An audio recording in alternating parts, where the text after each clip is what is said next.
Hello student, today we will learn about Ulvakroga. Ulvakroga is a term used for aspiration pneumonia in the Ayurveda. In this lecture, you can learn about amniotic fluid, meconium. Amniotic and meconium is the basic pathological factor for the Ulvakroga. Ayurvedic concept of Ulvakroga, knowledge of aspiration pneumonia, and some understanding of respiratory distress, meconium aspiration syndrome and its complication in local complication, systemic complication and long-term complication. Then now come to the amniotic fluid. What is amniotic fluid? Amniotic fluid is the clear, slightly yellowish liquid that surrounds the fetus in the uterus within the amnion, and this amniotic fluid having composition of urea, creatinine, uric acid. Desquamated fetal cells come from the fetus skin. Vernix come from the fetus skin. Lanugo hair come from the fetus skin. Immunoglobulins, antibodies come from the mother blood circulation, and other particles come from the fetus skin or fetus in urine. This amniotic fluid is hypoosmolar in nature.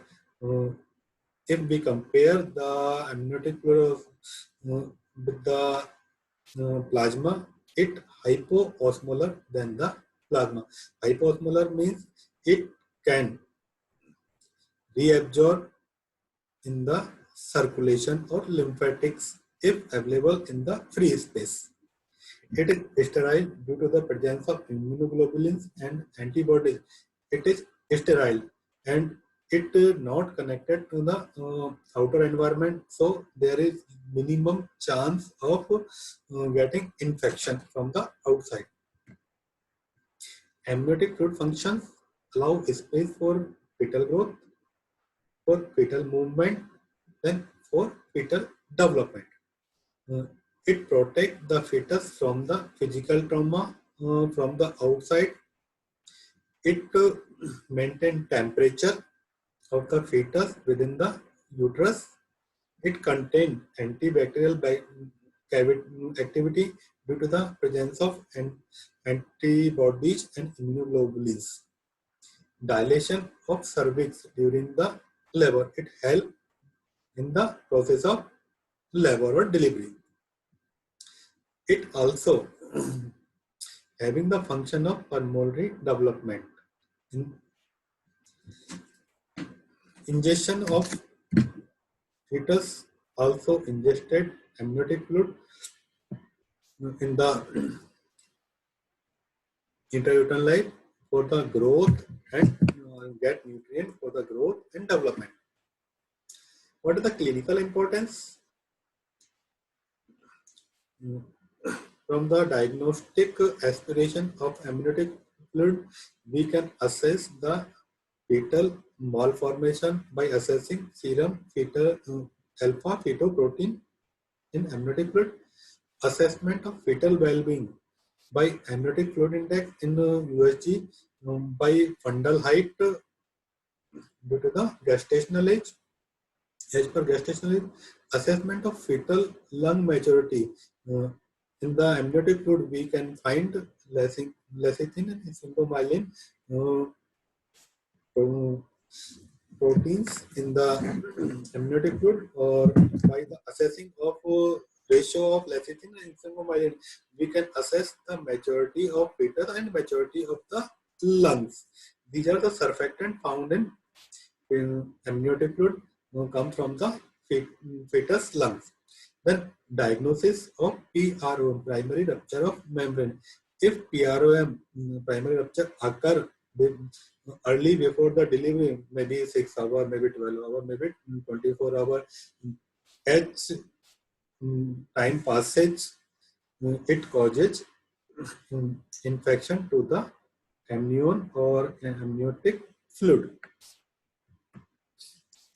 But the formation of amniotic fluid is the important part you have to learn.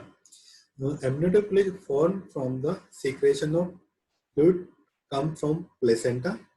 Fluid come from some maternal secretion. Fetal respiratory tract secretion, also composition of amniotic fluid from the respiratory, even from the alveoli, from lung space, from trachea, from oronasal secretion, also composed of amniotic fluid.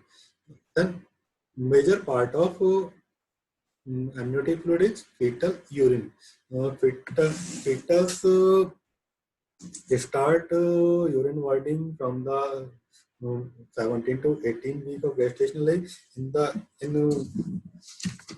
In early phase, fetus start about 10 to 15 ml per day in 18 weeks, and as fetus mature, the volume of urine increases.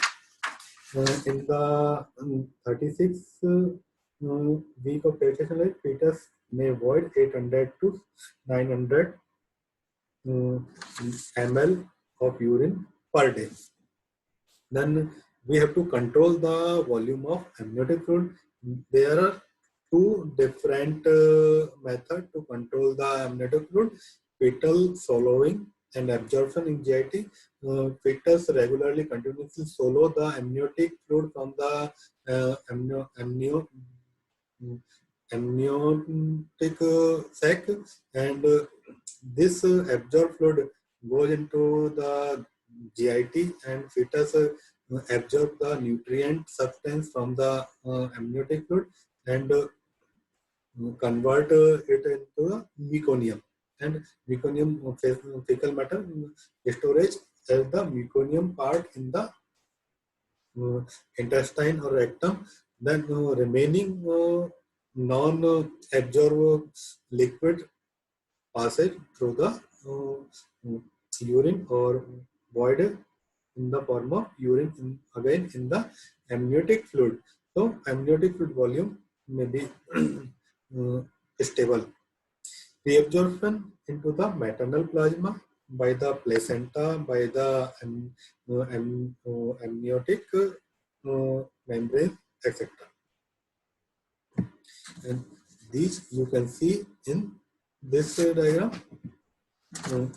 Following 500 to 1 liter, 500 ml to 1 liter per day.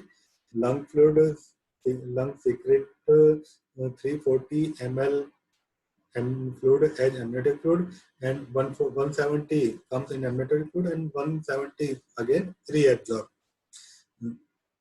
Urine flow 800 to 1200 ml per day, and intramembranous reabsorption by the fetal screen, and transmembranous reabsorption in maternal circulation.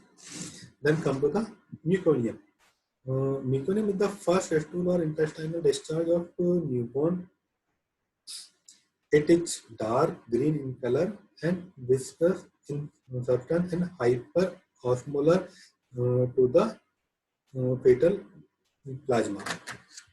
What is the composition of meconium? Intestinal epithelial cells, lanugo, mucus, intestinal secretion, like the amniotic fluid, bile extra from the meconium in the meconium, and the consistency hypoosmolar of amniotic fluid, hyperosmolar or viscous of the meconium. Three solid content of meconium are intestinal secretion, mucosal cells, solid element of solid amniotic fluid present in the intestine of the fetus or rectum of the fetus. The meconium generally not passed in intrauterine life.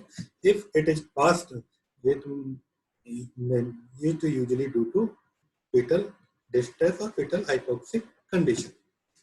Then fetus passes meconium, and it meconium mix with the amniotic fluid called meconium stained amniotic fluid or liquor. In the condition of fetal distress before delivery, fetus passes meconium with the chronic hypoxic condition. Fetus passes meconium before the delivery, and at the time of delivery, if hypoxic condition occur, maybe due to compression of placenta, maybe compression of umbilical cord, maybe compression of fetal head with in the CPD condition, cephalopelvic disproportion, and other condition. If hypoxic condition occur, then it causes physiological stress to the fetus and fetus passes meconium in the amniotic fluids. Then according to the presentation of amniotic fluid, we can assess the duration of passing time of meconium. If amniotic fluid light green or amniotic fluid show thinny, stained and watery, it means meconium passes just before some time, maybe minutes or maybe half hours. If amniotic fluid appear pale in pale color, opaque, without particle, it means meconium passes within hours. If meconium amniotic fluid appear thick dark green or dark black color, pea soup particle present in this amniotic fluid, it may be due to chronic meconium passing, maybe hours, maybe days, and maybe weeks. H early passing of meconium not harmful, not so much harmful, but if fetus passing meconium from weeks, from days, it is more dangerous for the fetus or fetus lung. What are the result of meconium aspiration? Meconium locally obstruct and irritative. Due to this sticky nature, it is irritative to the cell wall or mucous membrane, and thick consistency, it can obstruct the passage. If it obstruct the trachea, it may cause airway obstruction. This airway obstruction causes significant respiratory distress, and this respiratory distress or failure of spontaneous establishment of respiration causes hypoxia and ischemia, and direct tissue to the lung, inflammation of lung tissue by pneumonitis, can cause pulmonary hypertension, and can delay meconium in the lungs can delay the lung maturity by destroying the surfactant function. This is the uh, uh, layout of aspiration substance and fat of aspirate substance. If fluid which is whatever aspirate by the fetus hypotonic, uh, it may reabsorb in lymphatics of the lung and go to the circulation, and lung will be clear in 4 to 24 hours. Within 4 to 24 hours, we can hear the cracks in the newborn lung.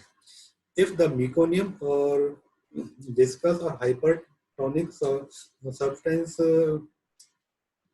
aspirate by the newborn, and this viscous matter substance are unable to absorb in lymphatics and unable to absorb in lymphatics, so they remain in lung for longer time and causes significant respiratory distress. Now come to the Ulvak Roga. First Nidan or etiological factor, improper cleaning of amniotic fluid from oral passage, nasal passage, and respiratory tract, and improper cleaning of stomach, amniotic fluid, or you can say improper stomach wash can causes the Ulvak Roga. If there is meconium stained amniotic fluid, we have to clean the respiratory tract up to trachea with the help of laryngoscope and or mucus extractor. Then some come to the samprapti and pathogenesis of Ulva group. Amniotic fluid or meconium amniotic fluid goes to the air passage or dushta marg or viprit marg. Goes to the air passage in the chest region. The chest region means samparkat hriday with the contact with the heart. In this, when pathological process occurs, this often the respiratory tract or then suggestion of breathing, then cause respiratory distress, and this respiratory distress uh, come with the low or less availability of oxygen in the blood, or it causes hypoxia. This hypoxia further causes bradycardia. This bradycardia also show in Samparkat Hriday. Now come to the Lakshan or symptomatology. Symptoms of Ulva can be categorized in 3 types. According to the presentation, clinical presentation of the newborn, mild type symptoms of Ulva, moderate type, and severe type. Then what are the mild type symptoms? Mild type symptoms: kash, chardi, jwara. Aspiration of amniotic fluid and mucus in the lungs causes inflammation to lung tissue uh, and delayed the process of reabsorption of lung fluid in circulation. If amniotic fluid mixed with mucus and aspirated by newborn, this mucus delayed the process of reabsorption of lung fluid in circulation, and this delayed may cause inflammatory actions in the lungs. Due to the inflammatory actions or exudate, clinical presentation may seen in cough, vomiting, and fever. Cough and vomiting due to the aspiration, and vomiting due to the improper cleaning of stomach. Maybe some particle of meconium causes meconium gastritis in the newborn. So vomiting also found in the mild type of Ulva. On examination, you can see nasal flaring, first sign of respiratory distress, cracks in cracks and bronchi in the lungs due to the available of secretion between the air passage, and to compensate the hypoxia and bradycardia, there is presence of tachypnea or faster respiration to compensate to compensate the low oxygen, and acrocyanosis and cyanosis at the terminal ends of limbs, palm and toes. In mild symptoms. Mild symptoms are easy to manage by cleaning of air passage, or giving the some medicine to early clearing the lung fluid. Then moderate symptom of Urvakroga, Swas, Hidro, Akshepak. In newborn with mild to moderate asphyxia, may aspirate the large amount of amniotic fluid or mucus, or aspiration of meconium distant amniotic fluid if meconium is passage before delivery. This large amount of amniotic fluid, mucus, and meconium goes to the lung, or if there is thick meconium may obstruct the airway, maybe partial airway obstruction, maybe complete airway obstruction. But there is partial airway obstruction, it causes respiratory distress according to the volume of obstruction. Then what are the clinical presentation along with the curve, dyspnea, etc. We can found dyspnea, bradycardia, and convulsions. Convulsions may be due to hypoxic condition of to the brain. Then complication, if we start resuscitation, we can found two results: complete recovery, baby with the minimum meconium, and extensive resuscitation. Baby fully recovered within the seconds or within the minutes. But if there is mm, much more meconium in the lungs or respiratory tract, or baby is in moderate to severe asphyxia, it difficult to manage with mm, resuscitation, then hypoxic insult or significant hypoxic insult may occur these patients. Then severe symptom of होगा बद मस्तिष्क तो फेस्टिंग of palm मोये यत्रु रोगे वालो अभिभूयते. Newborn with moderate to severe asphyxia. In moderate to severe asphyxia, newborn is unable to start spontaneous respiration, and muscle tone is limp, muscle tone is very poor, and baby completely cyno, just like a dead, and meconium thick or completely obstruct airway, or much more, and meconium stain put in the lungs. For to manage this condition, we have to clear the meconium up to the trachea with the help of laryngoscope and mucus suction. Aspiration of this meconium or meconium administrative fluid causes partial or complete airway obstruction, respiratory distress, tachypnea, hypoxia, cyanosis, and further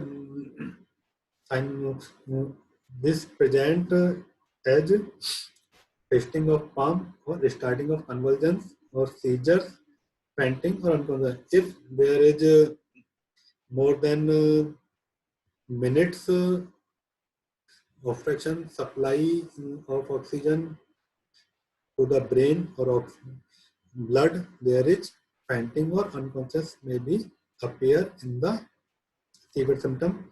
What are the complications? Significant hypoxic insult to the brain like HIE, meconium aspiration syndrome, intraventricular hemorrhage. The treatment option as per Ayurveda, in the Ayurveda, the mild type disease treatment is available or shown. The contraindication of bath and massage. If we give bath to this patient, the baby may aspirate the fluid, and massage in this condition, if we give massage for improvement of cardiac function, improvement of circulation, it will be harmful due to the hypoxic condition or ill response or poor response of tactile stimulation. In massage, we can further worsen the condition by establishing of pulmonary hypertension. Then for the early cleaning of lung fluid, we can use bot urine or katutel to cleaning the obstructed throatus. We can offer bot urine in small quantity in the morning. Bot urine is easy to digest, and by its katu teached bone, it is helpful to clear the lung fluid in the lymphatics. Then katutel and use of mustard oil. The mustard, especially processed with heated red hot cast iron piece, and this cast iron piece soaked in mustard oil, and after the cooling and filtering the mustard oil, we can use this mustard oil in newborn between the feeds in small quantity daily to up to the improvement of the spontaneous respiration or clear of the sinuses or maybe completely well. Use of Shashagrat. Shashagrat process with got urine, card, even with alcohol and some medicine like Dashmul or breath Panchmul and some meat of rabbit. This processed grath offered to drink to the newborn, and this grath have nutritional content along with medicinal property to clear the lung. This protocol may be applicable if newborn recover from mild type of Ulva group, recover from the mild type of Ulva group and not having tachypnea. We can't allow oral feed if baby having tachypnea. Then treatment of Ulva for mild type, manage as per protocol for respiration pneumonia, monitor HRT, heart rate, respiration and temperature and glucose level by establishing early feeding. Watch for oral secretion, vomitus. If there is presence of oral secretion or vomitus, you have to clear the secretion and vomitus as soon as possible because they may be aspirate. Then cyanosis and seizure. Watch for cyanosis and seizure. Cyanosis and seizure always show the failure of circulation and failure of respiration and involvement of brain in the pathology. When to start oral feed? We have to start oral feed when the baby breathing in normal state. There is no evidence of tachypnea. Then treatment option for moderate type as the protocol for aspiration pneumonia of meconium, sustained amniotic fluid with significant respiratory distress. Monitor heart rate, respiration and temperature, oxygen saturation with the help of pulse oximetry and glucose level. Watch for oral secretion, vomitus, we have discussed. Cyanosis, seizure, we have discussed. Manage oxygen saturation. Manage oxygen saturation with the free flow of oxygen if baby or newborn started respiration spontaneously, maybe with CPAP, continuous positive air pressure, maybe oxygen pipe, maybe by oxygen hood. Only if baby started spontaneous respiration. Manage hydration by oral feeding, or if baby is not able to oral feeding, then IV, plasma volume and glucose with IV line if baby is not able to take oral feed. Prevent from hypoxic ischemic insult by maintaining plasma volume and oxygen saturation. Then again, when to start oral feed?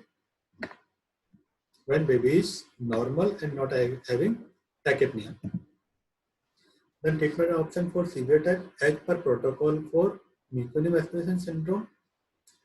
Monitor heart rate, respiration and temperature as we discussed. Oxygen as we discussed. Cyanosis, seizure as we discussed. And important is urine output. In the failure of circulation and failure of oxygen, there is chance of multiple organ failure. In first organ affected is kidney. If kidney is affected, then baby go to acute renal failure. In the condition of acute renal failure, we have to restrict the fluid to the 2/3 volume. So we have to monitor urine output for assessment of acute renal failure. Glucose level. If baby go to hypoglycemia may cause multiple organ failure, and cerebral edema and appearance of convulsions. Watch for oral secretion and vomiting. We have discussed. Start oxygen therapy according to the condition. Free flow of oxygen if baby started spontaneous respiration with the CPAP. If baby not started the respiration, then we can use mechanical ventilation or ventilators for the maintenance of oxygen saturation. Medication to prevent from the nosocomial infection or other infection, we have to use broad spectrum antibiotic. For lung maturation, we have to use surfactant uh, and corticosteroid to lung maturation. If baby on ventilator or mechanical ventilation, we have to use sedative and muscle relaxant to minimize the injury. Then what are the complications of severe type disease? Local complication for on the lung, pneumothorax, maybe atelectasis or shrinking of lungs, pulmonary hypertension. In the cerebrum, uh, cerebral ischemia, hypoxia, hemorrhage, uh, IVH, intraventricular hemorrhage, or cerebral edema. In the systemic complication, there may be septicemia, renal failure, or maybe cardiac failure. In hypoxic insult, HIE, encephalopathy, cerebral palsy in later age. Thank you, everyone. Cooler चाहिए